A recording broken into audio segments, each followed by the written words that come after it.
Hello, everyone, and welcome to this week's episode of the BuzzCast. I'm your host, loldbz, along with Ghoulston here. It's me. It's you. How are you doing this fine day? I'm doing well. I'm excited for all the things I've been hearing about, and I can't wait to talk about them. I'm sure you can. And this is a fine July 28th, and no one can tell me otherwise. And we are going to be talking about a lot of cool things that's happened over the past couple weeks in the realm of video games and video shorts alike. Recently, I uploaded a video. In case you didn't watch it, it's on the YouTube for videoshorts.com, and it is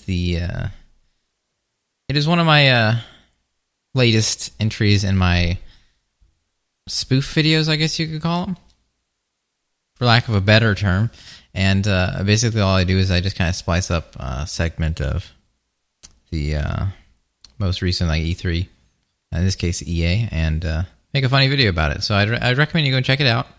It took a long time, several hours, and by several I mean well over 20 to 30 straight hours. So check it out. Lots of editing that went into it, and I've gotten some pretty good response from it from the community, and I don't know, I think you'll enjoy it. Check it out. I think I really like the. It's just kind of fun that we watched E3 and we kind of all had like the same reactions to certain things, like the guy coming out and you will, and yeah. It was it was like fun, just little mutations of the things we've noticed during E3. I think EA had one of the more weird presentations, more standout. The two different locations at the same time. Yeah, that was really confusing to me the first time I watched it. I had to rewatch it several times to understand what was going on. And they kept like teasing Battlefield 1. It was like, we're going to get to Battlefield 1 any moment now, but first let's talk about this for 10 minutes. Okay, and then Battlefield 1's coming, but first we need to do this. It's like, all right, you really hitching your wagon to this Battlefield 1 crap.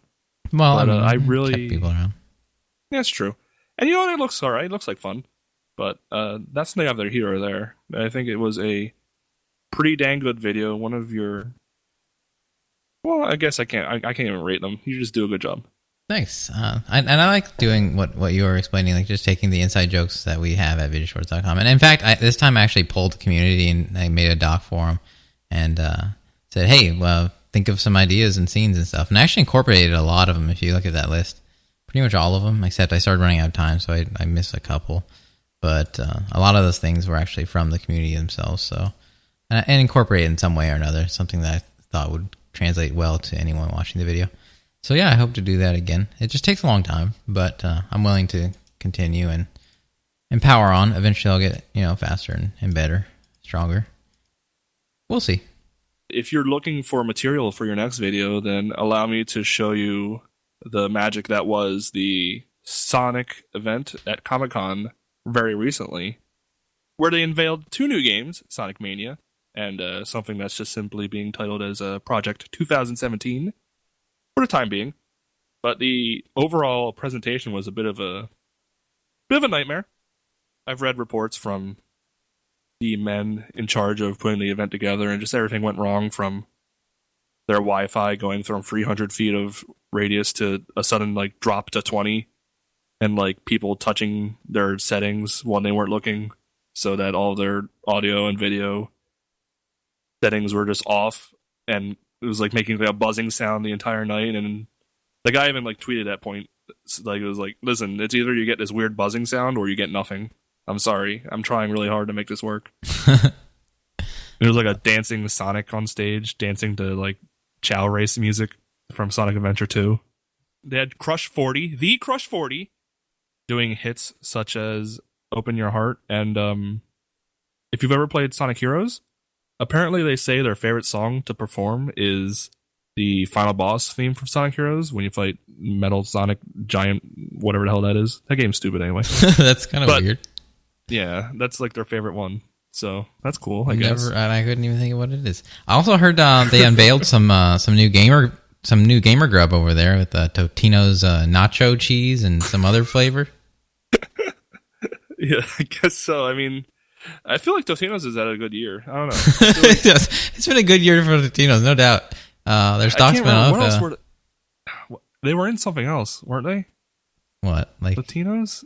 I feel like they were involved with someone else. I think they're just trying to be gamer food. I mean, they are. Move out of the way, Doritos. It's Totino's turd now. Totino's yeah. Maybe it can be the next new pairing with Mountain Dew. Like something hot and something cold. Really good. Something to blend into a Mountain Dew. Yeah. Oh no. They could make like dessert Totino's, like an ice cream, but like with a dew flavor, or maybe like a slushy kind of thing. With like a sweetbread outer thing, microwave it. It's like a dew toaster strudel kind of thing. Tino's? Yeah, it really writes itself, honestly. I think the main event though for the Sonic event was showing off. Well, one game that people were anticipating. They've been teasing it for a while now. Like, check out 25th anniversary Sonic stream for a big Sonic game reveal. But there was two games. And the first one is the one that people are really talking about a lot, Sonic Mania. As a huge Sonic fan since I was a 3-year-old child. Pretty much the best age to like Sonic. It's all the understanding for many Sonic fans is a 3-year-old's brain. But it was the old Sonic like engine, like the sprites, the look, everything. Physics, which is the important one for me. It was all that, but in a new game that's going to be coming out in 2017. New levels, old levels remixed. Play as Sonic, play as Tails, play as Knuckles. It looks damn good, and it's fluid, and it's widescreen, 60 FPS, extra animations in every sprite. It just looks beautiful. So I'm really excited for that. I think they're finally, actually taking a literal approach to, go back to what made Sonic great and literally just amping up the old Sonic. I think that's a really good thing to see because, the only people that can really complain about it are people that say, "Oh, try to do something new or something." They're just kind of enhancing what worked, and I think that's a kind of a step that they should have, probably tried a while ago. I know, like the Sonic Generations did something similar, but it's not quite the same idea. I mean, there's a lot of praise for Sonic Generations, but even then, I feel like the physics were a little off, so I didn't really enjoy it as much. And they kept zooming in the camera so much, where I guess compared to like Mega Man 7 to Mega Man 6, where both games are fine, but Mega Man 7, everything's just so closed up to the screen where you can't really, maneuver yourself very well, and you just get hit by everything because it's just comes onto the screen in an instant and it hits you. That's how I felt with Sonic Generations, Sonic the Hedgehog 4, and the physics were just off in both of those games to the point where you could just walk up a 90-degree angle and it felt weird. So I just want more of the old style, and it was never the speed. They were convinced for so long that Sonic has to be fast. That's the only way Sonic's good. Make him run 1,000,000 miles per hour in Sonic 06. That's what people want. No, it's not really. It was just a nice little feeling when you're in the first level and there's nothing that can hit you because it's so easy that you can just run by everything. Yeah, or in the later levels where you learn the map so well that you can maneuver quickly. Right, but in those later levels, it's impossible to go fast because it's all very intricate level design where you have to be careful where you're going. And that's what was so great about the older games is that there's multiple routes, up, low, side to side, whichever way you want to go, and you have to carefully platform your way through. It was good level design. It wasn't speed. Sure, there was some speed feeling in it, but if you want to be technical, Mario moves faster than Sonic. It was always just good level design, and that's all it really needs. Some people say looks like just a fancy ROM hack, and I'm perfectly okay with that if there is a big studio production where it means there's good values and a lot of effort put into it, really good looks, really good music, all that stuff, real good level design. If it's just akin to a ROM hack on a scale of a AAA studio doing it, then that's absolutely fine. I just want more good quality Sonic. Yeah, look at Mega Man 9. Yeah, it's the same idea, really. Yeah. And that worked out really well. But the other interesting thing that they brought up was a Project 2017. Everyone saw Sonic Mania and thought, oh, that's it. That's the Sonic game they kept teasing. But it turns out Sonic Mania is just a downloadable title that will be coming to PS4, Xbox One, and PC. No Nintendo, surprisingly. But Project 2017 will be coming to a Nintendo console, the NX. And all we know about it so far is that it is just a burned down city. Looks like Sonic lost. He's like, clutching his hand like, dang, I can't believe I let everything get on fire. And then he starts running at the bad guys, and then classic Sonic shows up from Sonic Generations, and that was like the end of the trailer. So they didn't tease it as Sonic Generations 2. It's not Generations 2, although you can call it that if you want. You would be wrong. But whatever it is, it's going to be interesting that they're bringing back modern Sonic and classic Sonic to play alongside each other. They must know that Sonic Generations did really well as far as the reviews and such go, that it's worth trying to bring back that idea. Yeah, but if it's not Generations, which literally just had its excuse of, oh, we're just putting two different timelines together just because, they're not timelines, they're just two different entities together. What is the story for this one? Like, it doesn't even make any sense. Then they're actually going to have to try to make this somehow cohesive. I mean, is it like it's his baby? As someone that has played Sonic 06 and Sonic Boom, I can tell you that these games don't have to make sense at all. I mean, they had a whole series where Sonic was like fighting King Arthur, in books. Seriously, I really enjoyed Sonic and Secret Rings, but I couldn't even like bring myself to buy that game. Like, it's like, oh, he's holding a sword. All right, well, next game, I guess. No, that game was garbage. It was really bad. But there's always like these weird like time travel things, like Silver the Hedgehog's from the future, where like everything blew up, and like Sonic Boom had like Shadow the Hedgehog as a time traveler. It's just like they always do these like really weird and convoluted storylines. So I just don't really care if there's two Sonics. It makes perfect sense to me because it's like whatever. They don't care about the story. They do care. Could there be a plot twisting 3 Sonics, like a third one? I would love that if they brought the Sonic. What would the third one be? They brought like the cartoon one. The cartoon one is like the first one, but they kept him voiceless in Generations because I guess classic Sonic never talked in the games. But I'd be okay. So they have cartoon Sonic. They give him a Jaleel White's voice though, and that'd be fine. Gotta speed, kid. Aw, chili dogs.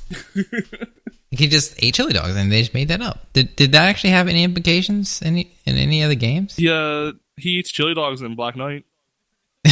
Really? Yeah. I think he does in Unleashed. Is that like also. the only time they acknowledge that in the games? They pepper it in every now and then. I think it was in Unleashed also. You know what? I think it was actually in Secret Rings, now I think about it. He probably said something like, oh man, where do I get a chili dog around here? Probably did something stupid like that. He said in Sonic Colors, like, no copyright law can ever stop me. I think that was the voice actor. He probably, that guy just has like a way of like making his own shit up that's like, oh, I'm going to break the fourth wall now. You can't stop me, director. I'm a meme dream. I didn't. I really like Colors, but I don't know, the little story in parts were kind of like and I'm sure they're always going to be that way. That's my point. But that's not what Sonic's. That's not what Sonic's about. The story is important to Sonic fans and to Sega, but it's never a good story. There's like a black Sonic because 50 years ago, some evil alien from another planet wanted to make the ultimate life form to take over the world someday for him. So he made a hedgehog, and it just happens to look like Sonic. It doesn't make any sense. It doesn't need to. It's fine. None of it makes sense. I still can't understand his eyeballs or eyeball. One big ball. It really doesn't make sense, but they made it work somehow. Yeah, I mean, he is a very popular design, and he is paired up with Mario in the Olympics these days. So it's hard to say that Sonic's not been a success, even if his games aren't. He himself is an icon. That's really all that matters for him, I guess. But yeah, Project 2017. Speaking of 2017, in March of the next year, we may see the NX release, unless it's delayed again. Probably will be.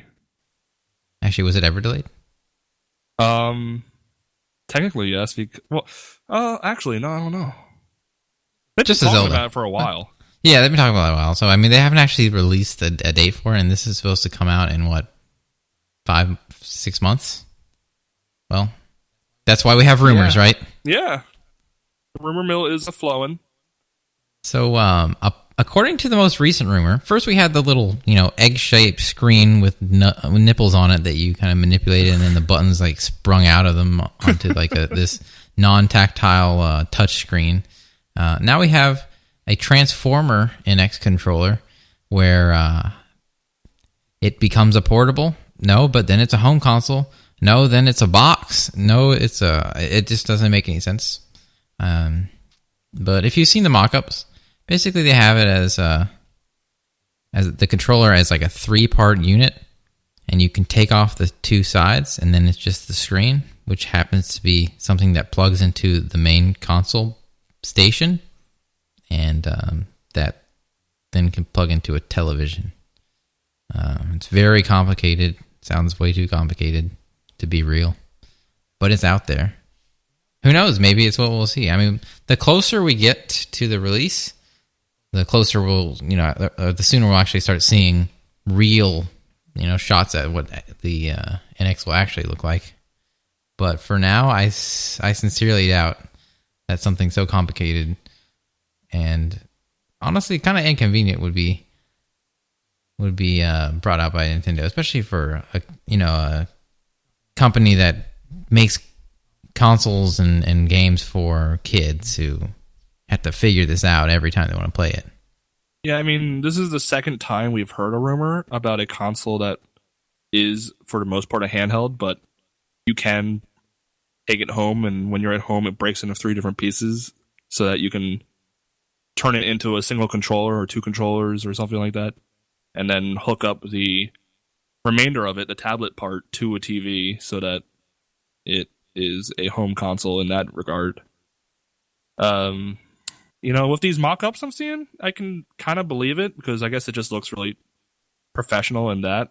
Kind of just visualizing in my head before, it was a little hard to do. But seeing it like that, I suppose it helps my vision of it. And I'm not totally against the idea. I think it could work. I mean, Nintendo does weird stuff all the time, but as we continue and grow as a people and as the industry continues to evolve, they can only do so many weird, crazy things. They can't get away with another GameCube controller situation where they just made this controller that looks like nothing else we've seen before. The standard has been set in stone of what a controller needs to look like these days. 2 sticks, 4 buttons on the front, D-pad, 2 shoulder buttons on each side. They already tried the motion control, and I really don't see them jumping into VR late. So, I mean, it's not crazy. It's weird with the 3 pieces thing turning into one super console, but I think this is, if they're going to do something crazy, this is it. I guess, but I mean, assembling a controller every time you want to go back and forth seems too much of a pain. I do like the idea of taking out a part of the console with you, like the Dreamcast VMU. And to that extent, I would like to see some of this happen, but I just don't see it as a practical solution to anything. I don't even see what this is really doing for anyone. Basically, it's accomplishing the Wii U side of things, but with assembly required. That's pretty much it. I mean, the 3DS is relatively successful, right? So I guess they're trying to continue that angle of it. They've pretty much given up on fighting the PS4 and Xbox One and even PC.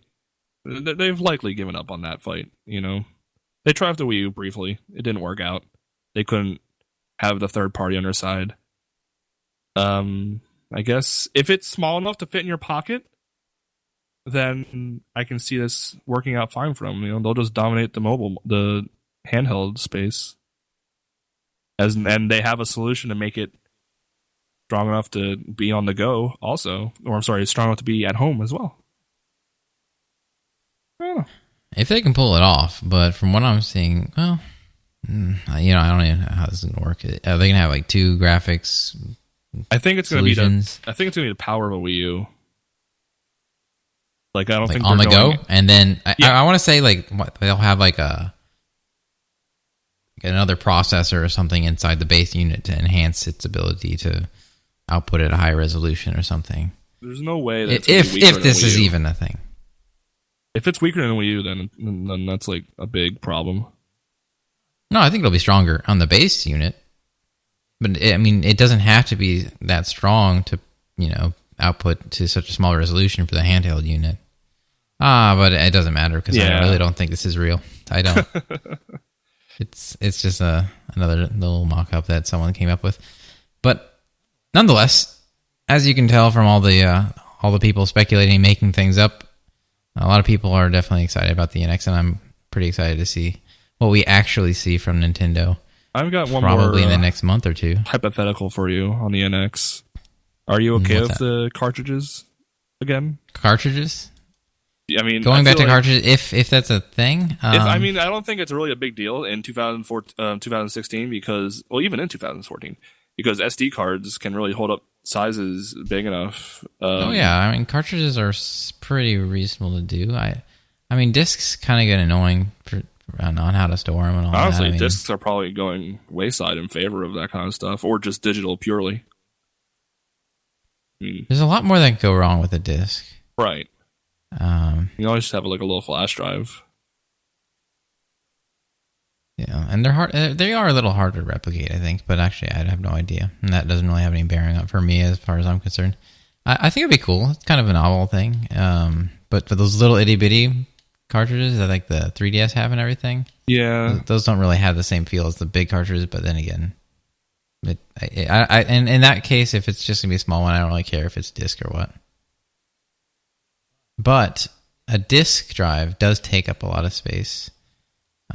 So I think a cartridge would make sense because they want to probably have a smaller profile if they want to have all these weird things going on, like transforming the controller or making it. If it's going to be a handheld and a home unit, like a lot of people have been speculating forever, then I think cartridge is the only way it can go. Speaking of handheld things. Well, Pokemon is coming out to the 3DS in no later than November of this year, and we had a lot of reveals, and actually, in about a week into the future from now, I foresee a lot of new reveals for Pokemon Sun and Moon. Yeah, a lot of different Pokemon have been showing up, and I really am enjoying the constant release and coverage of Pokemon from Nintendo, or I guess from the Pokemon Company specifically. I realize with Pokemon it's kind of easy to just like, here's a new one, because they're releasing like 100 new Pokemon, I assume. So it's kind of easy for them to just keep like teasing people, like, here's another evolution, here's a new move type, here's a new ability. And it's great for fans that get to see all these little details, and people are really excited for all this stuff. And as you said, in the future, I foresee some very interesting additions, namely the Alolan regional Pokemon, those from the very, how do I want to phrase this? Exotic and warm-temperatured island of Alola. Islands. Yeah, some Pokemon exist differently here than they would have in past areas, such as the Johto or Hoenn regions. So our friends Vulpix, Sandshrew, and Executor get to go under some very drastic changes. The Vulpix and conversely Ninetales, as well as the Sandshrew and conversely Sandslash, will be having their own special versions here at Alola. They will be the Alolan Sandshrew, Alolan Sandslash, Alolan Vulpix, Alolan Ninetales. But they're ice instead of fire or ground or whatever the hell they were before. They're ice Pokemon now, in addition to some other fairy and steel crap involved. But their designs in general, they just become ice Pokemons living in the snowy depths. Kind of very interesting to see these Pokemon reimagined in a completely different way. I've never really seen anything like that before from Pokemon. And Executor turned into a palm tree. Dragon. Wait, Executor is a dragon? Grass dragon, no joke. It's the grass dragon. Are you serious? And it has a fourth head on its tail. Yes. I didn't know it was a dragon. It's a dragon. All right. I mean, it's drastic changes. Okay. Yeah, you're right. Okay. You have to. I don't know why. Why not? It looks like a dragon, sort of. But a dumb dragon, but... Yeah, it's a dumb dragon because it's... how high is it? It's about 35 feet tall. So... It's pretty tall. Probably the tallest Pokemon as far as I know. Yeah, length by height, yeah. Or width by height, yes, definitely. It's a very long one. It's a very dumb-looking Pokemon. He's always... It's the longest dragon. You can't... Well, okay, hold on. There are some pretty long dragons, I think. Gyarados and what's that one? Melodic? Melodic's honestly probably longer. Maybe. It's definitely one of the tallest Pokemon I've seen, though, because of how thin he is in general. Because he's a tree now. Like, they have not spared any expense on this. He's a literal tree. He's just very long neck. And at the top is just his dumb coconut heads. His 3 heads with his tiny coconut tail head at the bottom. They haven't showed you what the face looks like, but you can tell it's not going to be the same. It has like lips or something. I've seen art of it. It's a dumb, tiny face. I'll have to find a picture of it again, but yeah, just believe me, it's a dumb-looking, tiny face on the bottom. Good. I need to see it one day. One day soon. Perhaps now. But yeah, I think it's cool that, and this isn't the only. These aren't the only instances of the of different regional Pokemon and stuff. This kind of opens the floodgates. They can have all kinds of regional Pokemon, and they're just going to be choosing like the more popular ones. I mean, I wouldn't be surprised if they had like Arcanine or something be ice as well. Why not? And Pikachu, having different regional Pikachus could be pretty cool too. And it's kind of a no-brainer. I'm kind of confused by the notion of Alolan. So these are Pokemon that had to change based on their environment, right? Yes. And this is in an island like Hawaii kind of area. It's very warm. Why are they all turning to ice? Except for Rescue. It's just turning to a bigger tree. There's several different islands, and of course they're all going to have their different ecosystems. I don't know how. Doesn't make any sense either. No, it doesn't make sense. Why one is of this them, the only one of island them's that ice. changes them? I don't know. They have isolated, like there must be something weird going underneath or something that's causing like completely different ecosystems for every island. That'd be a good plot. I'd like that. Just like some kind of genetic mutation going on from like chemicals. No, like maybe like some like legendary Pokemon stuff. Causing completely different ecosystems on the different islands that happen to be really close to each other, but for some reason, all the waste being created from making Pokeballs. We've got to stop making Pokeballs, or else all these Pokemon are going to die. Like, yeah, global colding is happening. Yeah, everybody's going to be cold. I guess. I mean, we didn't see any ice ones turning into fire Pokemon or anything. I would like to see them kind of go the other way. Pokemon that would not be able to live in really high temperature areas. Just becoming extinct? Be turned into fire? No. Be turned into fire Pokemon. It's like, oh, remember Farfetch'd? Yeah, that was nice. Yeah, like Farfetch'd is just like, it's just like his coat is too heavy for him and it's too warm for him, so like maybe he becomes like a fire Pokemon full blown. Farfetch'd? Yeah. His coat? I'm making shit up, but I'm just saying it'd be cool if like, oh, this Blastoise couldn't survive in this heat. Here comes, Flame Toys or something, and he just like shoots fire instead of water. Yeah, why not? I mean, why not? Yeah. Yeah, there are no rules here. This is Pokemon. Well, there hasn't been rules in a while, as far as I'm concerned. Like, what if they had like the real like converse of that? Like they had like like the.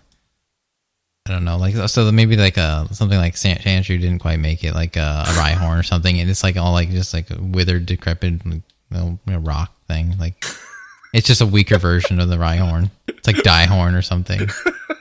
Diehorn. It's like just trying to make it out in the tundra or something. That could be. I mean, they could do that. They wouldn't, but you know, That's possible. some kind of foil to the happiness of Pokemon. Show some of the darker side. Speaking of the newer Pokemons, though, they did name the Pokemon we were looking at last time the dumb black raspberry bear. Mm-hmm. That is named Beware. As in, beware this Pokemon design. Beware this bad name.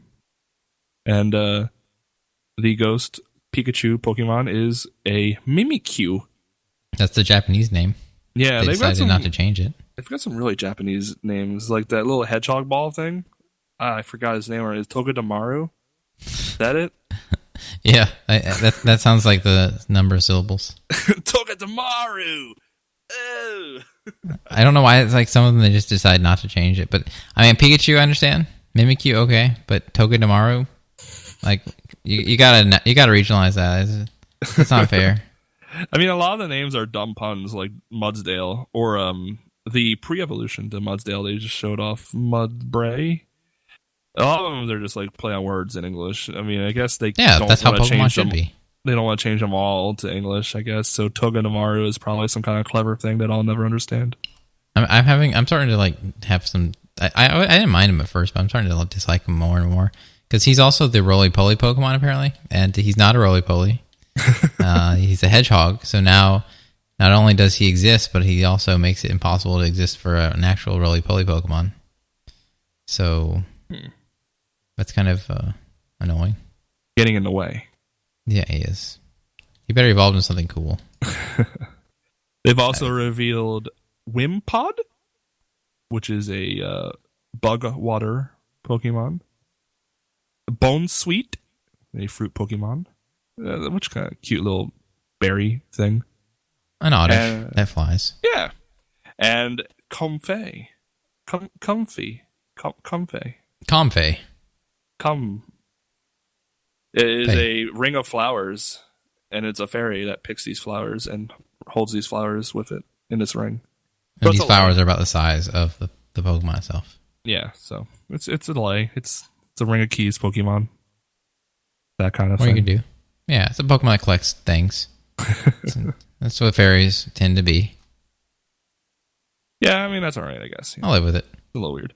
I think the most interesting thing to come out of Pokemon lately is the Z moves. And these are kind of like a Final Smash, a Burst Attack, however you want to address it from different games, Super Move. But every trainer gets to use a Z move once per battle. And it is a strong move that is basically formed around what type of Pokemon you're using. So if you're using a grass type, I guess predominantly a grass type, it'll be a huge grass attack. Or if you're using a predominantly water type, it'll be, something like that. I think the fire one's called Inferno Overdrive. The grass one's Bloom Doom. Electric types have Gigavolt Strike or something. So it's interesting that they're adding these mechanic. I wonder how far it'll go, if it'll ever reach competitive play, or if you can just use it in the wild against some random fucker like Pokemon. Like, oh, there's a Pidgey. Z move, Giga Blast, kill move.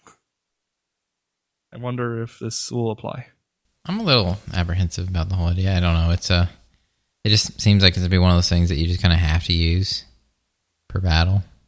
Yeah, and in a way, it just kind of normalizes a lot of the battles that you're going to be in. There's no reason not to. It's a giant attack. It has probably no PP. It's just one-time use. Just use it to finish off the enemy or something. Pretty much guaranteed kill. It looked like all the clips it showed. There has to be some kind of downside to it. But if not, what it might be though is might be something they have to, like an item they have to hold in order to use it. That's probably what it's going to be.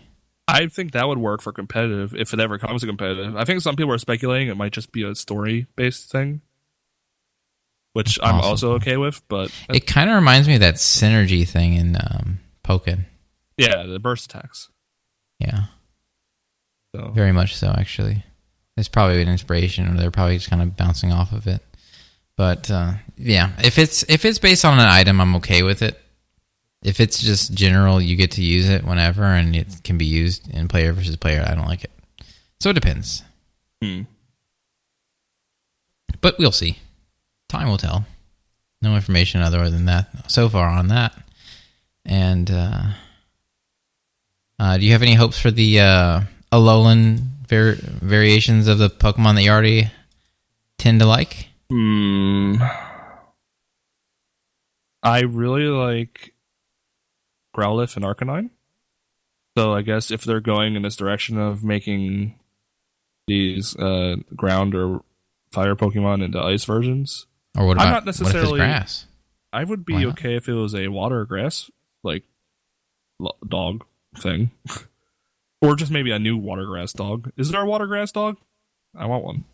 Water grass? I don't think water grass. That's pretty uncommon. I don't think there's that many of them.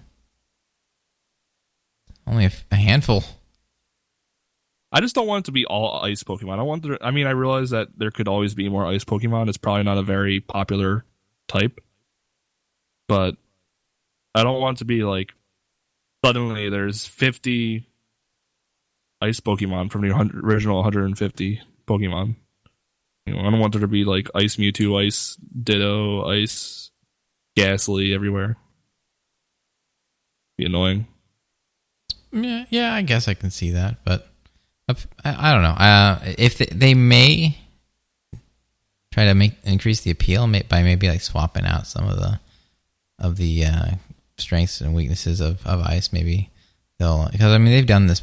They did this in X and Y. They changed a few types to have different strengths and weaknesses and resistances and super effectivenesses just a little bit by introducing the new fairy type. So it's possible they can try to. They really do need a buff of ice, though. Ice is just not good right now. So I think them introducing more ice Pokemon might be hinting to a little bit more support for the ice, which is a good thing. I really like the ice Pokemon type. It's just not good, is all. I like that they're really going into this theme of and they're not going to call it Hawaii, but I'm going to call it Hawaii. They're really getting into this Hawaiian theme. They got the kahunas, they got totems, and and that one bird like Oricakos. Yeah, I was about to say that, but Oricorio. Yeah, Pau style and Bai style, Sensu style. Very interesting that they're going for all this the theming. Really strong on the theming.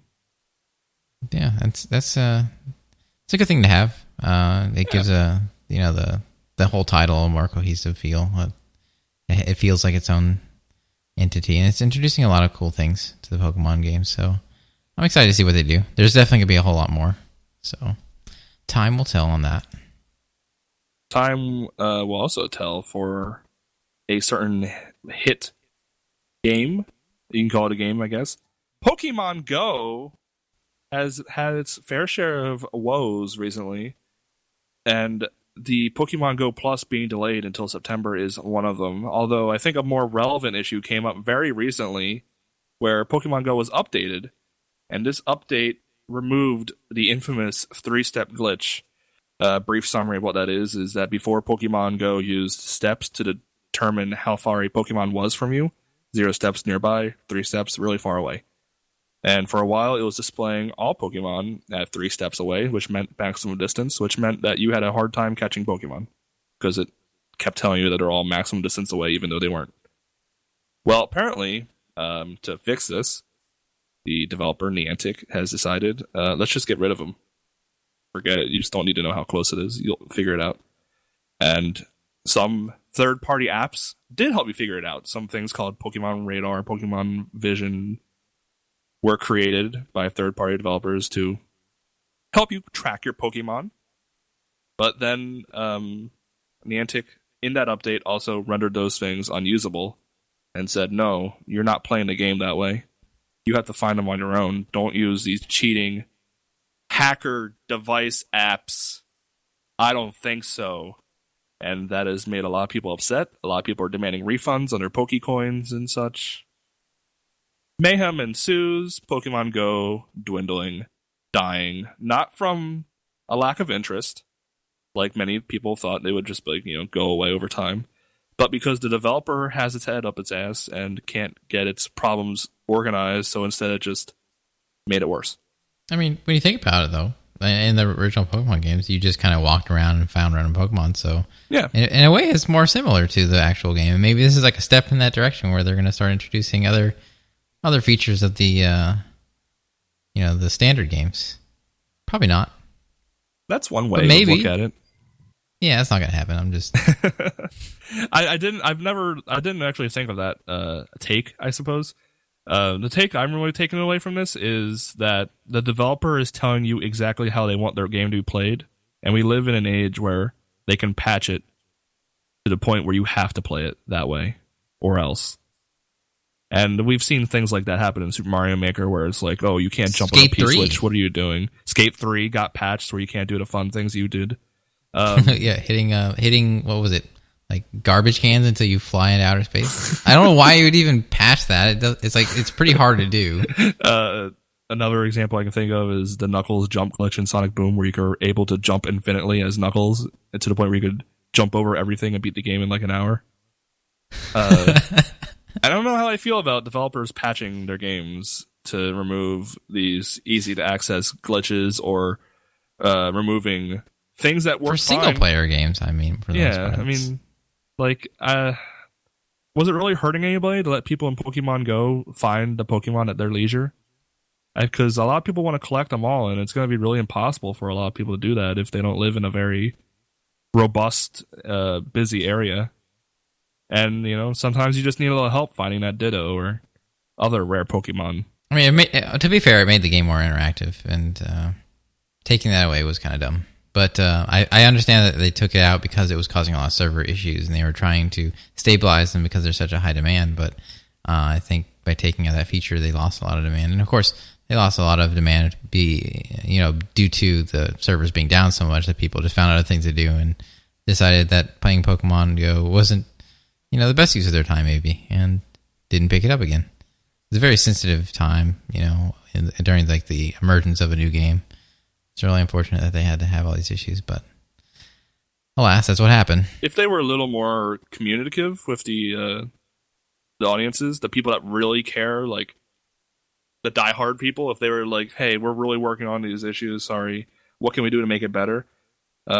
Instead of just shutting down third-party apps and stuff like that, I think it would have worked better for them, but I think it's funny that the community manager for Pokemon Go made a tweet that says love is a two-way street, you have to give to get, or something like that, because it feels like they're not giving enough. Yeah, that sounds passive-aggressive. I hate that. So, I don't know. Well, it's going to be interesting to see if Pokemon Go will even survive till September when their Pokemon Go peripheral comes out. It's like it was supposed $30. To come out in July. Yeah, $30 to help yourself find Pokemon easier. Well, not even find them, just like catch it quicker. Just like if you're near a Pokemon, it blinks. Catch it for you or something like that. Yeah, so even less of a game than it is. Well, you get to buy it. It's in a weird situation. It's in a weird state. I'm sure the game will be fine until September, and I'm sure that even with ghouls kicking back into session instead of roaming around the wild, children will all be stuck in the same Pokestop. Actually, I'm kind of interested to see how that happens because gyms in that game are typically at like school buildings or other like notable areas. So I'm curious if like teachers are going to just be like struggling all day to get kids' attention as like that's true. Yeah, I mean this did happen in the summer. So 1,000 of them are all in the same spot battling for a gym all day. We'll probably see a resurgence of the game whenever summer ends and kids start going back to school, like or even college. Really, I mean, of course, there's no limit on this age that people are playing this. It's honestly probably more to college kids than to elementary kids. It's true. No, it's true. Even at work, like all the college kids that I'm around, like they're still talking about it. And I'm like, oh, okay, it's a thing still. It ain't going away anytime soon. But the Niantic is sure as hell doing their best to make it go away. It seems. Not intentionally, of course. They have a vested interest in this, but yeah, we'll keep our eye on the Pokemon Go situation as well as Pokemon Sun and Moon until it comes out. Lots of Pokemon talk to be had in the coming future. Speaking of things we've talked about often, Street Fighter V. Street Fighter V had a new character added. My character? Yes, Juri from Street Fighter IV. The the deadly assassin woman that loves spiders. I don't even know if she's an assassin. She acts like it. She keeps like saying like, "I'll kill you." No, she's not a proper assassin. She's just kind of psycho and wanted power to kill people. She had a rough life, kind of demented her a little bit. But got a soft spot for her. No, I just happened to. You didn't watch the anime special? The anime special? It's on YouTube. It gives you a lot of backstory. I'll check it out sometime. Like she was like driving with her parents and they all died or something. Oh, jeez. Yeah, something like that. Yeah, that's sad. Yeah. Dang. Well, these things happen. Yeah. And now she's out. She's back. She's back, and she's back and better, I guess. Well, actually, she's not. So right now, her issue is that, well, first of all, she was like in like a kind of like a almost, I don't know what the theme was, like her outfit kind of like reminded me of like Aladdin or something, and she had like some like loose fitting belts and kind of poofy pants and stuff. And now she's wearing just a biker outfit. And for some reason, she's just in the story, she's riding around in a motorcycle. So that's why she looks so different. She's wearing like a motorcycle suit that kind of has the themes of the previous outfit she wore. And now instead of having purple balls and energy, she has like a white, clear color of this aura. So she's much changed. And that kind of has to do with the story where, well, I believe she lost her actual feng shui engine, which gave her all her power. So otherwise, she was just a regular, person who knew martial arts more or less. But that was taken from her, and now she has this, I guess, the prototype, which is like the feng shui alpha. And it has different auras, and now she has completely different abilities, which is kind of an excuse, I guess, to rework her almost entirely. She doesn't have a dive kick anymore. She doesn't have access to any really good fireballs. She doesn't really have zoning options. She's very more rush down, a lot more combo heavy, and that's good and bad. But for me, and personally, I always kind of liked her rush down feel, even though she didn't have access to tools for that. Now she has a lot more for that, so I kind of enjoy it a bit more. Instead of balls, she has like rekkas, which she can use for a lot of combos and a lot of pressure tools. So I think I'm going to have a lot more fun with her. And actually, I have been over the past week or so. I've been trying out her trials and doing some combo practice, and I'm starting to like her a lot from her new spin. She's a very much different, but she has a lot of very similar things too. So it's been fun exploring. Yeah, I mean, I've heard from Fox, our resident Street Fighter expert, that she's probably the most fun in the game to play, next to Karen for her or for him. So that to me is like an endorsement of interesting character, I suppose. She seems like she's got a lot of potential. It's some stuff that I'll never be able to tap because both the characters I just mentioned, Karen and Jury, just absolutely not my type. I can't do all that combo-focused pressure, rush-down stuff. Although it looks really cool to watch. I've heard some interesting things about her. I actually heard that she can cross up with her fireball. Stuff of that nature. Yeah. I don't know. You can get the details from Fox on that one. Cross up with her fireball. Yeah, he's been playing her a lot. So, give me the deets. Interesting things that she's able to do. I did play her story mode, so it does cover what you were talking about, the Feng Shui engine. And it kind of really builds up to how she gets where she is in the cinematic story mode. A Shadow Falls. So it's interesting to see, where her character goes and all of that sort of nonsense. But she's looking like a very strong character right out of the gate. I look forward to seeing what she can do in the ring. As I always look forward to seeing what these DLC characters can do. And very soon we'll have a full roster from Season 1. Urian will be out within the month. And hopefully we can have some fun shenanigans once everybody is available to the public. Speaking of fun shenanigans, we're reaching the end of our program here, but before we go, we have some fun questions that we got from the Twitterverse. asked on Twitter for people to send us their questions, as we tend to do sometimes here on the BuzzCast. And we got a few questions. I think the last point I was just talking about with characters being released in Street Fighter V hits on this question from @Cowbot93. It says, at Vidya Shorts, how many tournaments do you think will go on during August? I would love to do a Street Fighter V one, but I think that at this point we've waited so long that we may as well wait for the full character roster to be out, so I don't anticipate one being in August. Maybe September or October, once people have time to practice Urien and whatever. But that could be a very fun time. And, it looks like the online is getting a lot more stable than it was at launch, at least, for Street Fighter V. So that should be good. We already have a Super Smash Bros. Melee tournament planned out for the 13th. So if you're interested in playing old and inferior Smash Bros. Games, you could join us for that one. Speaking of inferior Smash Bros. Games, we should look into doing a superior Smash Bros. Game sometime. Not necessarily this month, but that'd be fun doing it. I don't know if people want time to practice or whatever nonsense, but that could be cool. And I've heard the Pokemon fan kids talking about another Pokemon Showdown tournament. They do one usually twice a year, one in March and one in August, so I would keep your ears perked up for that. Do you have any suggestions for any sort of tournament type thing? I think you're a big fan of Mario Maker. Yeah, if I had to be on board for another one, I would like a Mario Maker tournament to be done. And I feel like it's a lot of work though, and it's a lot to ask for people to continuously stream alongside us. But what we had last time was a lot of fun, if not way too damn long. But I think we could trim it down next time, maybe to titrate up a few fewer levels and have it run for a couple hours only.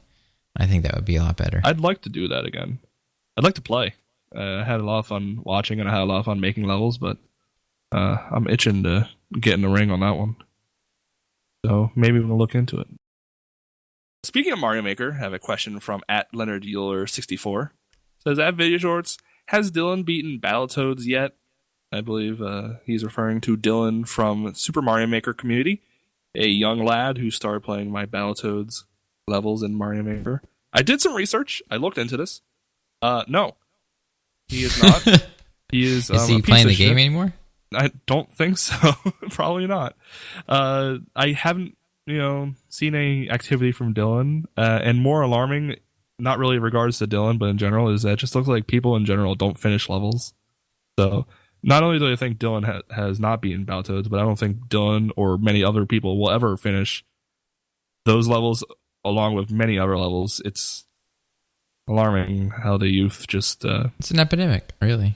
They see a level and they're like, fuck it. I don't know. No motivation, really. I beat, I want to say, at least 95% of the levels I play. Probably more than that. I'm just being, Yeah, sometimes we go as far as to make a perfect run of them, even if they're not your own levels to claim. Yeah.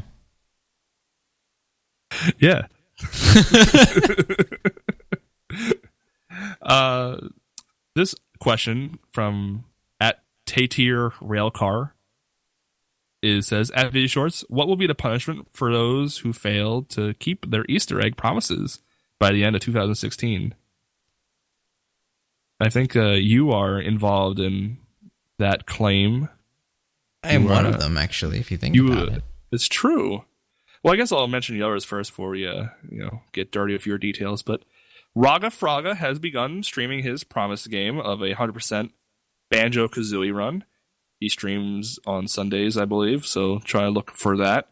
Triformus has promised to begin streaming a challenge run of Ocarina of Time, and he's found a way to work his Vive VR headset to do an Ocarina of Time VR run. So that's very interesting that he'll try to do that.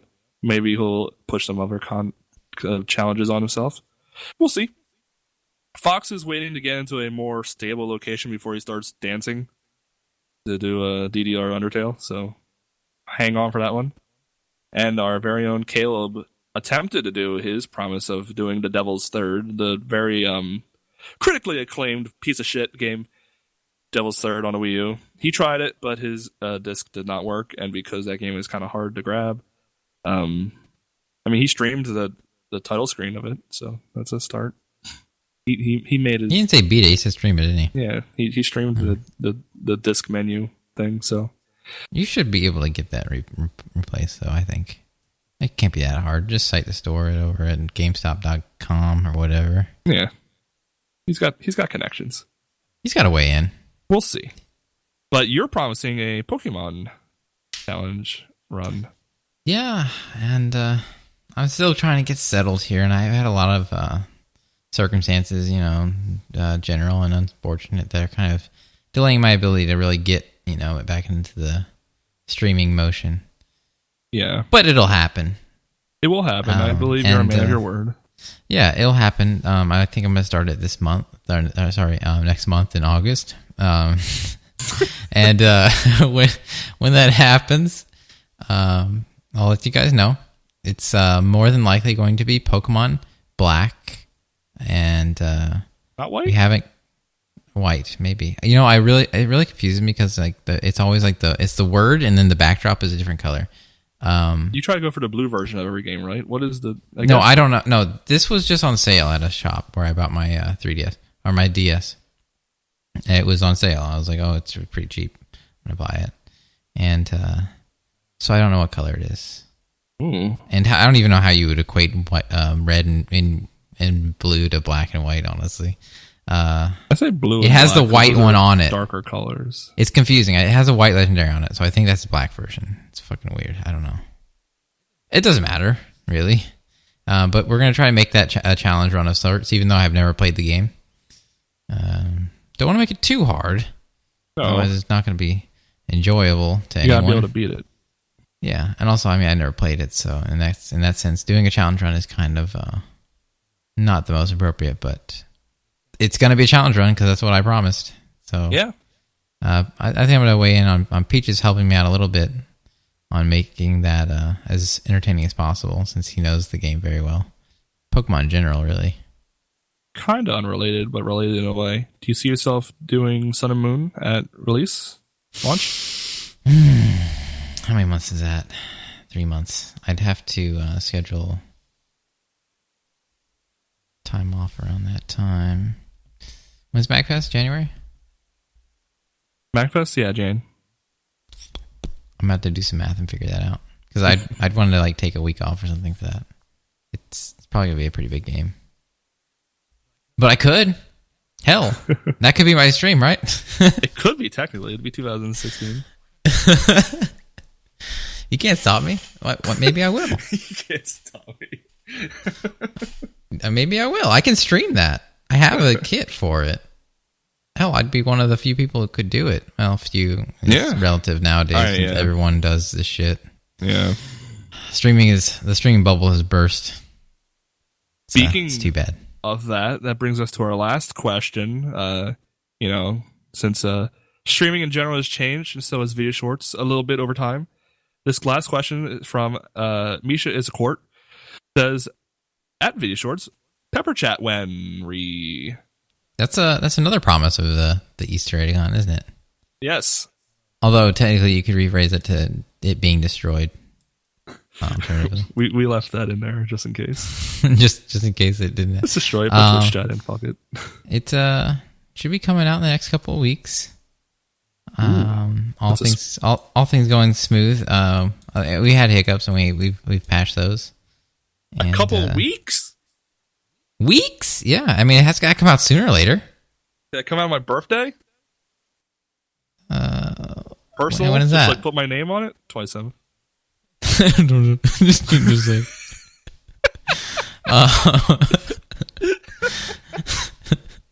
I mean, yeah, maybe. I can't really have much. I can't have much. What? When's your birthday? Is that a secret?